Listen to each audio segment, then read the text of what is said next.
Hello everyone, welcome to நர்பவி சமையல். இன்றைக்கி carrot தோலில் சட்னி இல்லைனா துவையல் எப்படி செய்யலான்னு பார்க்கலாம்.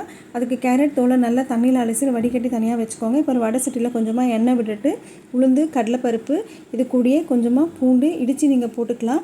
அது கூட வரமிளகாய், கொஞ்சம் காஷ்மீரி மிளகாய் எல்லாமே போட்டுட்டு நல்லா நீங்கள் வதக்கிக்கணும்.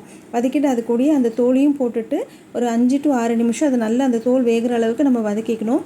அது கூடயே நம்ம இந்த டிஷ்ஷுக்கு தேவையான அளவு உப்பு போட்டுக்கணும். போட்டுட்டு லாஸ்ட்டில் கொஞ்சமாக தேங்காய் துருவலை போட்டுட்டு ஒரு பிஞ்ச் புளி நீங்கள் போட்டுக்கணும். போட்டுட்டு அதை ஆற விட்டுட்டு நல்லா நைஸாக அரைச்சிக்கணும். இதை நீங்கள் கொரகொரப்பாக அரைச்சிங்க அப்படின்னா இது துவையல் ஆகிடும். நீங்கள் சட்னிக்கு வேணும் அப்படின்னா நைஸாக அரைச்சிட்டு கொஞ்சம் தண்ணி விட்டு நீங்கள் நல்லா அரைச்சிக்கலாம்.